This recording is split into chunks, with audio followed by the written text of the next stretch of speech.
And now you get to see a lovely picture of Edward Stratmeyer.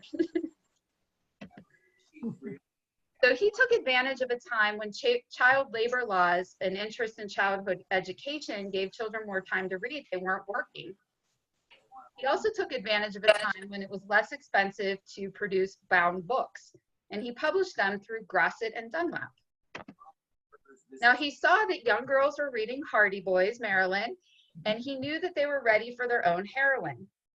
And he wanted this new series to be less about niceties and more about being brave and adventurous. He wanted this character to be independent and spirited, have pluck and good sense. And this character was a reflection in the changes in the current culture. So we are celebrating another extremely important anniversary this year. It is the 100th anniversary of women's suffrage. So women were starting to question rules about acceptable behavior for young women, and they were becoming more independent. And also in 1920, with Prohibition, crime and mystery stories became popular. And in that environment was born Nancy Drew. The first 3 books in the series all debuted on April 28, 1930. Now, unfortunately, Edward Stratmeyer died 2 weeks later. After he died, his daughters, Harriet Stratmeyer Adams and Edna Stratmeyer, took over the syndicate, and Harriet ran it for 52 more years. Now, Nancy Drew was not always going to be named Nancy Drew. Which was another name being considered for the character? Was it Betty Braveheart, Diana Dare, or Tess True? So think about your answer. It was Diana Dare. Some other names on the list were Helen Hale, Stella Strong, and no pun intended, that was the strongest candidate. And I am so thankful that they were not called the Stella Strong stories, because that would be really hard to say all night long. Another name was Nan Drew. And when Grosset and Dunlap agreed to publish it, they did not like Nan Drew, and they changed it to Nancy Drew. Next question. Is Carolyn Keene a real person? Yes. True. I heard some yeses, I heard some nos. She is not a real person. Oh, Got me. she is not a real person. Carolyn Keene is a pseudonym, the name of a ghostwriter. Now, Edward Stratmeyer had so many ideas for books that he could not write them all himself. He just didn't have time, but he had all these ideas. So he used ghostwriters to quickly produce the books and provide continuity. What he did was he would provide the outline to the writers, the basic story idea, and then the ghostwriter completed it. Now, the ghostwriters were paid a flat rate per book. The original author of the Nancy Drew series was paid $125 per book. They did not receive any royalties, and their real name was never printed, and they were never allowed to reveal their identity. Oh, good grief. I know. Now, a pen name is not a new idea. Everybody know who this is? Mark Twain, Samuel Clemens. Samuel Longhorn Clemens. So he was published under Mark Twain. So our job right now is to find out who is the person behind Carolyn Keene. So detectives, we are on the case of the mysterious ghostwriter. Let's find out who Carolyn Keene really is. Now, We were asked to mute ourselves at the beginning, just so everybody. it's okay. If somebody does have something to say and jumps in, that's okay. If we can hold questions again, it might be a little bit easier, but it's all good. Now, Edith Blake was the secretary for Miss Carolyn Keene. So fans started writing to Carolyn Keene. And I apologize that you can't see this letter. I would have passed it around in the room. But this letter gives us some clues to who Miss Keene might be. We find out she was born in the Midwest. She's a seasoned traveler, and she's an avid amateur horticulturist. Now, in 1965, Edith Blake, who actually was a secretary for Stratmeyer Syndicate, sent another letter to a young fan in Minnesota. And she admits in this letter that Carolyn Keene is a pen name. She says that Miss Keene was born in and still lives in the United States, just outside of New York City, and she attended one of the large women's colleges in the country. Her first book was published in 1930. Now, in 1972, this letter does not have a lot of details about Carolyn Keene, but there's an autographed picture of her. We know what she looks like now. This is all going on. Frank Palooka was in charge of a project called the Iowa Authors Collection. And his job was to identify written works by authors either native to the state of Iowa or who graduated from the University of Iowa. And one of those young graduates was Mildred Wirt Benson. Now he knew that she wrote children's books. So he sent her a whole list of book titles. Some of them had Nancy Drew titles in the list. She replied to him, and she said her reply was for informational purposes only, not to be used as a published statement. So we don't know how she responded to that list of Nancy Drew titles. Did she respond yes, or did she respond no? Now we're going to fast forward to 1979. Harriet Stratmeyer Adams, who took over the syndicate for her father, she was not doing well. They were not doing well financially. And so she made a very difficult decision to change publishers to Simon & Schuster, because Grosset and Dunlap would not increase the profits or the royalties for each book. When that happened, Grosset and Dunlap sued Simon & Schuster, and then a trial begins. And at this trial, two women were called to testify to determine two things, among many other things in the court. Who owned the Nancy Drew stories, because this was the most profitable part of the syndicate, and who really was Carolyn Keene. Tara, excuse me. Yes. Can anybody else hear a voice underlying all this? You know, I'm in the living room and the TV's going. My husband's watching the news. Let me move. It might be my TV. You know If what? you If just can mute yourself, Sharon. Turn off the radio. Just mute your.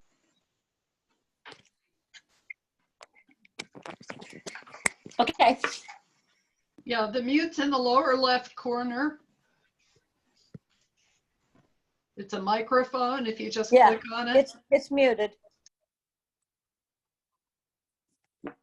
Okay.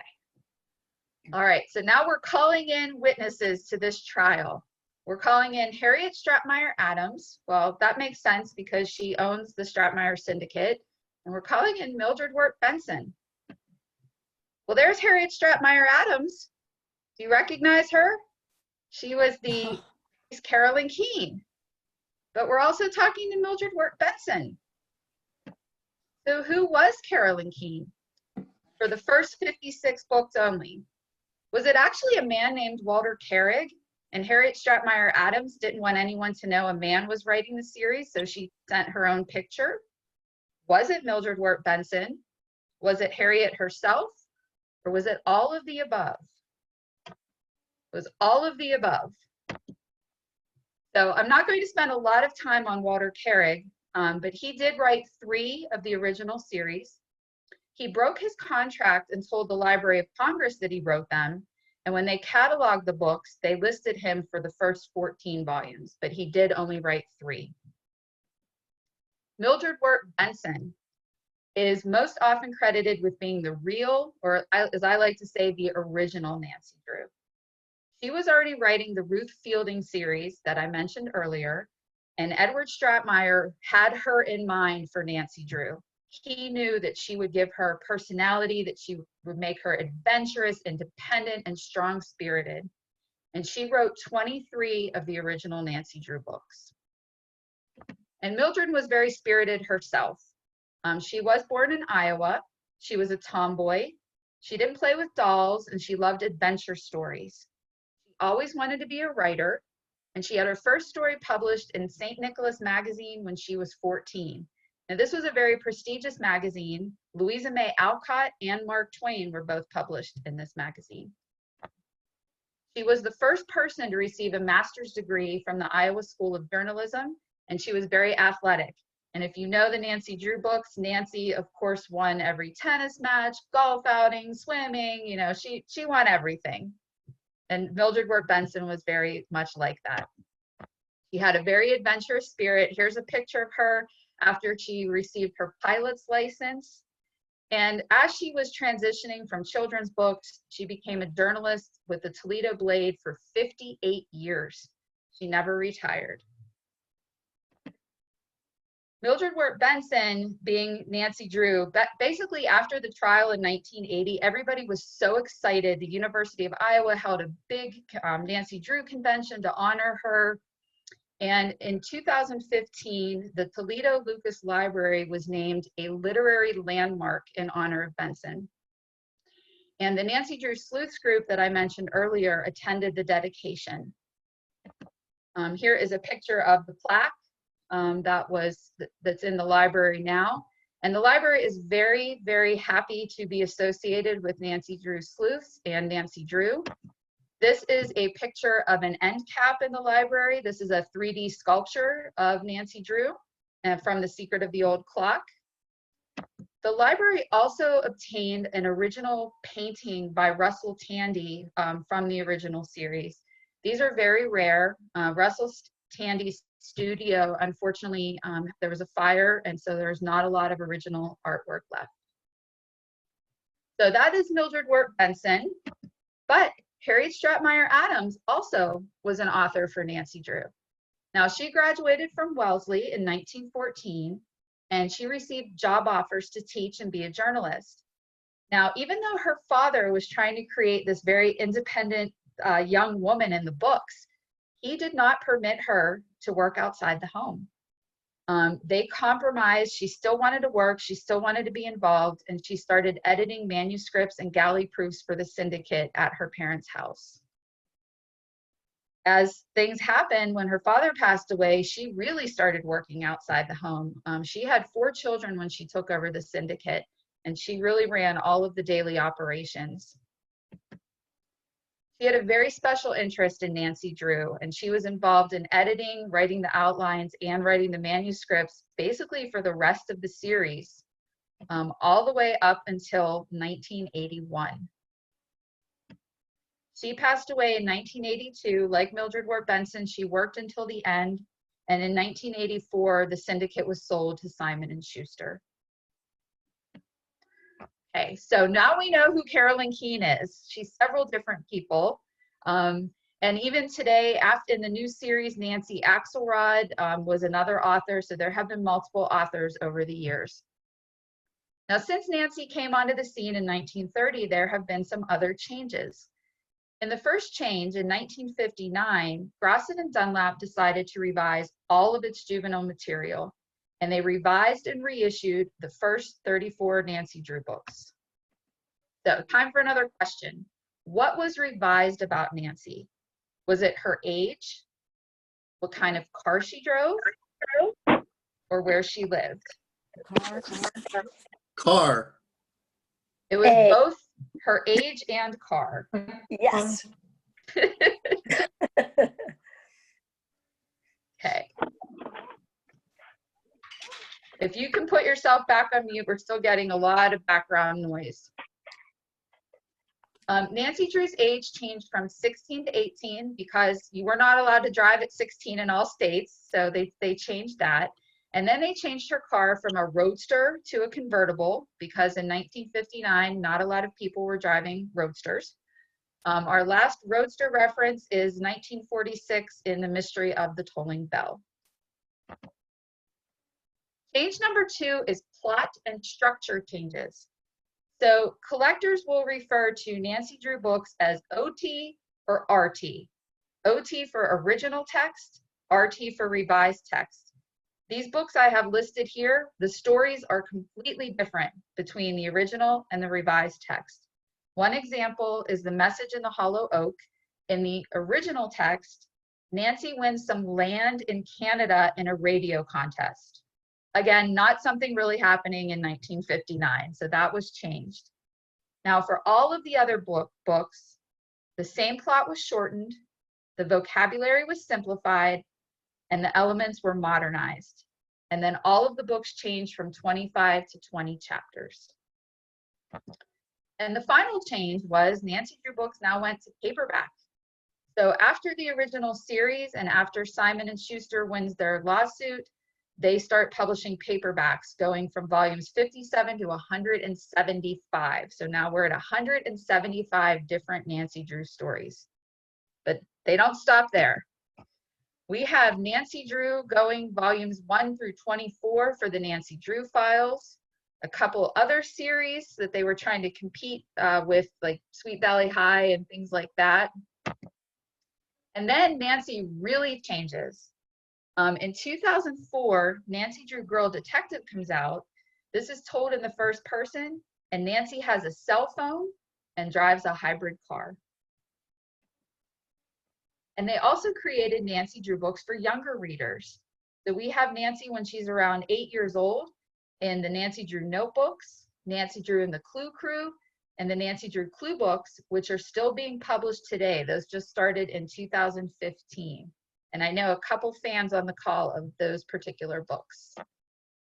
And Simon & Schuster, Nancy is still going. So Nancy Drew Diaries debuts in February of 2013 with a new volume coming out in June of 2020. Now, Nancy's not just in books, she's also in graphic novels. So there's several graphic novels that are available. And she's also in comic books. She starts in comic books in 2017. Now, this particular comic book is on Hoopla. And just gonna do a quick little Monroeville Library plug here, or a plug for any of your local libraries. If they are closed right now, the best way you can support them is to check out online content. So I recommend that if you're interested in this, check this out on Hoopla. If you go to the Monroeville Library website, there's a Library Anywhere link. There's instructions. It's awesome. And I'll point out a couple more things that are available online to you right now. So then Nancy Drew gets her own comic book after that. And she has another one coming out in 2020. So just thinking to yourself, what case does she solve next? So think to yourself, is it the rights to publish the comics? Is it her own murder? Is it her father's disappearance? Or the blackmail of Joe and Frank Hardy? It's her own murder. So oddly enough, we have another comic coming out in 2020 called Nancy Drew and the Hardy Boys, The Death of Nancy Drew. Now we know Nancy Drew does not die. So anybody on the call who's worried about that, Nancy Drew is not going to die. She of course has to bail out the Hardy Boys because they, don't know what's going on. All right, so we have gone through many, many books. Where was the closest place to Monroeville, PA that Nancy Drew solved a case? Lancaster. That is correct. That is actually why the convention was in Bird in Hand. All of the Nancy Drew conventions are either based on a book location or they are based on something like the authors themselves. Iowa, there was a convention in Iowa, New York City, where the Stratmeyer Syndicate was. So when people find out that I collect Nancy Drew books, or when I give this talk, at the end of the talk, I'm almost always asked, do you have all of the Nancy Drew books? There are over 560 different Nancy Drew stories and close to 2,800 printings of just the original series. So no, I don't have them all. I do have at least one, and I should probably revise this. I have probably at least 5 copies of every book in the original series, and I collect lots of different formats, and we'll take a look at those. But here's an example of just The Secret of the Old Clock, an 80th anniversary limited edition. Of course, as a collector, you have to have that. Now, someone who collects books, Nancy Drew books, even more than me is David Farah. He put together what is called the Nancy Drew Bible, and it lists out every format of the original series, all 2,745 of them, to help you distinguish each version. There's also some information about the history of the series in Nancy Drew Collectibles. Now, the way he and again, if we were all together, I would have these to show you, but I practiced with some wonderful friends on the call showing books, and it was really hard zooming in and out. So I just took a lot of pictures to show you. So the way that the different versions are identified are, number one, did they even have a dust jacket? There were only dust jackets until 1962. They're very rare because they're usually torn or in bad shape. And then oddly enough, originally people thought that they were just packaging and they took them off and threw them away. So they're very rare. After the dust jackets were no longer used, we have the picture covers. Now, of course, we have a different cover, different spine, and a different back. We also have different end papers, or the inside of the book. And these are famously known as the silhouette end papers and the digger end papers. There were 10 different ones in all. And then there's also frontispieces at the beginning of the book, and the early ones were glossy. So that's how you know you have a rare Nancy Drew. If you find an old one and there's glossy pictures in the front, you have a very old copy. Now for the yellow spines, the picture covers, basically the same format, obviously, front cover, spine, and back, and there are different backs on here as well. And of course, different end papers.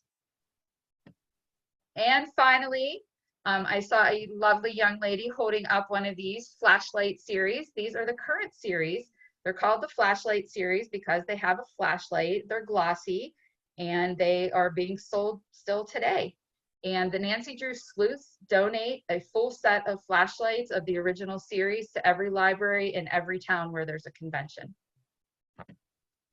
And there's also book club editions. So this book club edition is a cameo edition. You see it has a cameo end paper. This book club edition, there are no numbers on the spine unless to a book collector's sad discovery, some young person has written in the number, which is very disappointing. These are the twin thrillers. There were 2 in 1. These came out in 1979. And then there were a few of the Nancy Drew files that were part of the book club for girls. Okay, now if you were in the Nancy Drew Cameo book club in 1959, how much did you pay for your first book? 10 cents, 50 cents, $1, or $1.49? You paid 1 thin dime. The rest of the books came out monthly and were $1.49. And here is a great ad for the Nancy Drew Cameo Book Club. There were also library editions that were published. These were very sturdy bound books because they expected a lot of checkouts for the books. They had their own cover art. This one in particular, the Clue and the Crossword Cipher, that is the artwork for the Sign of the Twisted Candles, but it was used on every single version of the books. And then of course there are special books like the Nancy Drew Cookbook. You can learn to make mysterious mannequin casserole. I would probably stay away from that one and switch over to maybe old clock ice cream pie. That sounds a little more appetizing. And then the Nancy Drew Sleuth book is another special book. And collectors also collect other books that have Nancy Drew ads on the back. This is a really great ad for the witch tree symbol, and this is on the back of a Dana Girls book. Part of the reason to collect different covers is the great artwork. We talked about Russell Tandy, the original illustrator. Here's a couple examples of his. In the 1950s, Bill Gillies did some covers. Rudy Nappy, these are actually my favorite covers. He did them for volumes 30 through 56. And then Polly Bullion created those special cameo books that we talked about. And then moving forward, once the paperback started, Ruth Sanderson did those books. She recently published a coloring book with those pictures. Erin McGuire does the new Nancy Drew Diaries, and the Nancy Drew files have been reissued, and those covers are done by Fernanda Suarez. Okay, so we have talked about Nancy Drew books, comic books, and graphic novels, but Nancy was also on TV and on the silver screen. So what year was the first Nancy Drew movie released? Anywhere from 1938 to 2020. 1995. 1938, Benita Granville starred in the film Nancy Drew Detective. And then there were 3 more movies released, and Nancy Drew Reporter is on Hoopla if you would like to take a look at that. Now, all of the other dates that I had listed there are important. In 2007, we have another Nancy Drew movie starring Emma Roberts. Jennifer Fisher, who runs the Sleuths group, was a consultant for this, and her collection was featured at the beginning of this movie. And in 2019, we have Sophia Lillis appearing in Nancy Drew and the Hidden Staircase. Now, Nancy does not come on TV until 1977. She premieres with the Hardy Boys, and every week the series alternated between the Hardy Boys and Nancy Drew, and sometimes they were paired together. Now, Harriet Stratmeyer Adams is still alive, and she demands script approval. The stars of the show, Pamela Sue Martin and Frank Hardy, was played by Parker Stevenson.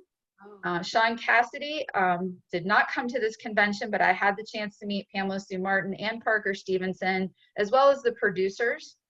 So that was a lot of fun to get to meet them and hear some of their stories about the show. Now, of course, seeing them on together on TV, we have to have more books. So we have close to 50 more books featuring Nancy Drew and the Hardy Boys together. So time for a little bit more trivia. Who else auditioned for the role of Nancy Drew? Was it Valerie Bertinelli, Jamie Lee Curtis, Melanie Griffith, or Jodie Foster? It was Jamie Lee Curtis. Now, obviously, she did not get the role, but she did star in an episode of Nancy Drew called The Mystery of the Fallen Angels. And Valerie Bertinelli, oh my gosh, Valerie Bertinelli and Melanie Griffith were in Hardy Boys episodes. And in 1995, there was a Canadian version of Nancy Drew released starring Tracy Ryan, and this is also available on Hoopla. And in 2019, we have Nancy Drew premiering on the CW. So Nancy Drew is just even more popular than ever. It stars Kennedy McMahon, who is a Nancy Drew fan and a CMU graduate. It is set in the town of Horseshoe Bay and has a supernatural element. Her father, I'm on a couple different Nancy Drew Facebook groups, and her dad is very sweet and sends us all kinds of notes thanking us for watching the show and giving us news. And he was the first to let us know that the season would not end as expected. They had to wrap up shooting due to COVID-19. So they could not film their last 2 episodes. And he was also the first to tell us that we will have new episodes back in 2021 in January. Now, the producers of the show are huge fans of the books, and they put a lot of Easter eggs in the show. So which one of these is not an Easter egg for the new show? Is it the Simon & Schuster Law Firm, Keene High School, Harriet Grosset, the Lilac Inn, or Laura Tandy? What's an Easter egg in Nancy Drew? An Easter egg is something to find for the fans to find. So as you're watching the show, you might see a sign and recognize it from the books. Thank you. Sure. Harriet Grosset, I guess. Actually, Simon & Schuster Law Firm is not an Easter egg right now, but it could be. But what is in the show is all of the students in Horseshoe Bay go to Keene High School after Carolyn Keene. Harriet Grosset, I'll tell you about her in a minute. There is a Lilac Inn, which is one of the books, and Laura Tandy, which is a nod to Russell Tandy, the original illustrator. Now, Harriet Grosset is a nod to Harriet Stratmeyer Adams and Grosset and Dunlap, the original publisher. And then she is played by Pamela Sue Martin. So it was fun to see her back on the series. She actually wrote a very nice letter to Kennedy McMahon, just kind of saying, hey, you're taking on this character that is beloved, and this is, you know, difficult. And she just wrote her a very nice letter. So I was really glad to see her on the show. It was fun. So this is from an article, the Spokesman Review. We are not reviewing this. I just put this in here because this is actually, I think, a fantastic chart that shows everything that we have just talked about. Every book, TV show and movie that has ever been done about Nancy Drew from 1930 to present. That's a lot. Now, Nancy Drew just was not in books and movies. There were board games. These two were from 1957 and 1959. And then in 2014, 16-year-old Quincy McShane had a Kickstarter campaign so that she could create the Nancy Drew board game that you see here. Now, Nancy does not just have board games. She has 34 video games. These are done by Her Interactive, and they have become extremely popular. The last one was just released in 2019. And then there's also Nancy Drew Codes and Clues, which was released for younger children to develop coding and reading skills. Now, we love Nancy Drew in the United States, but she is beloved all over the world. How many languages do you think Nancy Drew stories have been translated into? 26. You are correct. Oh, So Nancy Drew around the world, there is a fantastic website that is maintained by another member of the Nancy Drew sleuths called named Leah Shangroff Fox. The site is called Nancy Drew World, and she breaks down every edition of Nancy Drew books in other countries. We are not going through that either. But I will tell you a couple things about Nancy around the world. In some countries, her name and background is a little different. So in Germany, she is a law student named Suzanne. In Sweden, she is known as Kitty. And in France, she is Alice Wa. And here's just some other pictures of some other Nancy Drew books from other countries.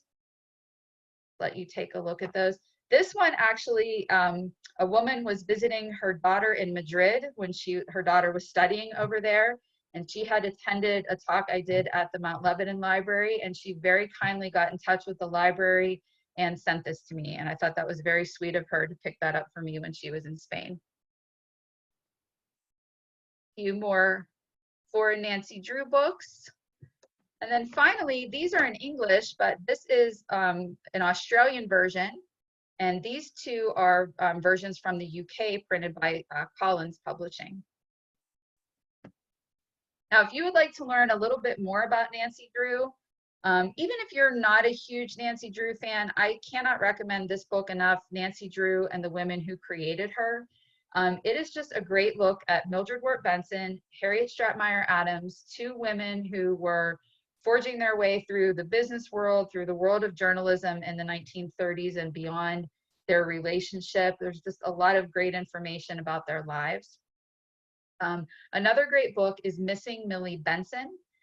This is by Julie Rubini, who's from Toledo. It's more of a children's book, but it's also a great biography about Mildred Benson. And this is available on Overdrive. And finally, this is not to learn more about Nancy, but just to have some more fun. This is Confessions of a Teenage Sleuth, which is a parody of Nancy Drew and all of the series books. It's definitely more for adults, but just a fun, quick read if you would like to read that one too. And then finally, ndsleuths.com and nancydrewsleuths.com. Those are both run by Jennifer Fisher, who I've talked about, who runs the conventions. She is one of the most consulted Nancy Drew experts in the world. She's been on the Today Show talking about it, and she organizes all of the conventions, and she wrote this book, Clues for Real Life, the classic wit and wisdom of Nancy Drew. And I cited a lot of her research for this presentation. Now, all of the 2020 conventions have been canceled. They will be rescheduling the Toledo convention. Jennifer Fisher decided to donate her entire Nancy Drew collection, which I can tell you was massive, except for a few key pieces that she wanted to hold on to the Toledo Library. And they're doing a lot of exhibits and interactive things with her collection. So we will be doing that convention. They were able to go to Salt Lake City, Utah for a convention this year, because a Nancy Drew escape room was just built in Salt Lake City. So they went to do that. I did not attend that convention, but it sounded like it was a lot of fun. Now, there are some very accomplished women who have been inspired by Nancy Drew. In a 60 Minutes interview with Sonia Sotomayor, she shares that when she was a girl, she wanted to be a cop. And she wanted to be a cop because she was inspired by Nancy Drew novels and things she saw on television. But at the age of 8, she found out that she had diabetes and would really never be able to do the physically demanding work of what she wanted to do as a cop. So the interviewer said to her, "So we're sitting in the Supreme Court today because you read Nancy Drew and watched Perry Mason." And she said, "That's exactly right." One other lady who was inspired by Nancy Drew was Ruth Bader Ginsburg. She was saying that she didn't have anyone to look up to in the field of law because there were not a lot of women in the field of law when she started, but she was inspired by Amelia Earhart and Nancy Drew. There is a great article in the New York Times called Nancy Drew and the Three Black Robes that talks a lot more about how Nancy Drew inspired these two ladies. So what can we learn from Nancy Drew? Well, ladies, I'm sorry to tell you, but your lipstick is not just for your lips. You want to have it handy in case you need a stylist in order to write SOS somewhere on a pane of glass so that somebody knows you have been kidnapped. You also can use your tap dancing skills to tap out Morse code help signals if you need to. Some of the quotes from the books are just very funny, which is some of the reasons why we love the Nancy Drew books. One is about being a good friend. So when your chum goes undercover, a nice set of calling cards with her alias makes a nice gift. And I also put this picture in here because this is so Scooby-Doo, but I just loved it. When Nancy, Bess, and George were trying to hide from someone, they all posed behind frames, hoping that they would not get caught. All right, we can also learn from Nancy how to handle a dating dilemma. Very important, don't let him think you can always easily arrange your sleuthing around his social calendar. And I point this one out because when Edward Stratmeyer gave the series to Mildred Wirt Benson to start, he made it very clear that Nancy was not to be married. I mentioned the Ruth Fielding series. Sales for that book plummeted when Ruth got married. So Nancy always had a date, but not really a boyfriend, at least in the original series. That changed later. And I also love this picture because you can tell that Ned really would rather be on a date than sleuthing with Nancy, but Nancy wins. One other important thing is that dessert is important. From The Hidden Staircase, we learn that it's nice when a busy sleuth can whip up a delightful dessert like Floating Island in a pinch. And in The Clue of the Tapping Heels, we know that chocolate cake is a great pick-me-up when dealing with a strange case. But I think most importantly, what we learned from Nancy is to help others. That's how she got involved in all of her cases, was to help someone, and that she never gave up. We learned perseverance from her. So I had a young lady who asked me one time if Nancy Drew was real. And that inspired me to rewrite this famous letter that I'm going to read to you. So yes, Virginia, there is a Nancy Drew. She exists as certainly as mystery, adventure, and exotic vacations exist, and you know that they abound and give to your life its highest sense of thrills and excitement. Alas, how dreary would the world be if there were no Nancy Drew? It would be as dreary as if there were no Virginias. There would be no luncheons, no chums, no looking becoming in the latest fashions, no nefarious characters to capture, no roadsters, no rewards for solving the case to make tolerable this existence.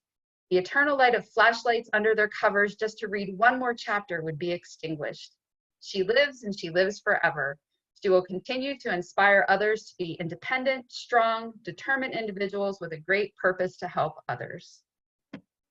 So everybody has a different reason for loving Nancy Drew. It could be the action, the adventure, the intrigue, the secret codes and strange compartments, her car, her clothes, and friends, or it's helping others and outsmarting the bad guy.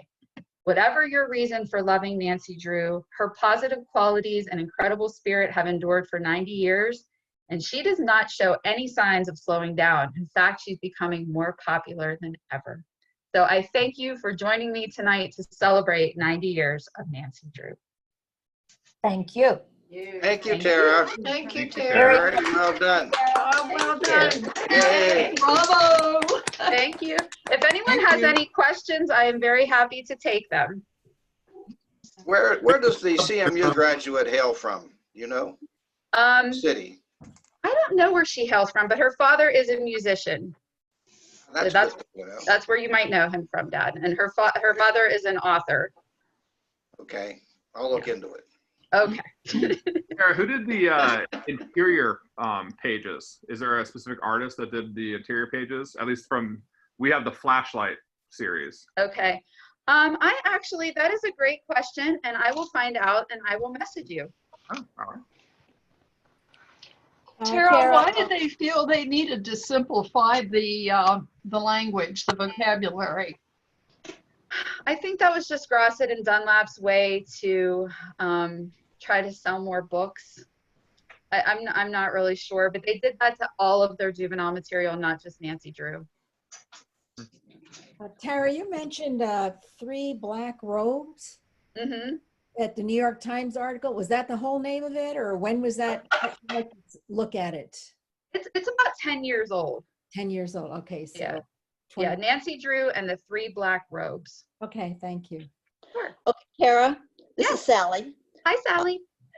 I recently read The Secret in the Old Clock for Yes. our Yep. discussion.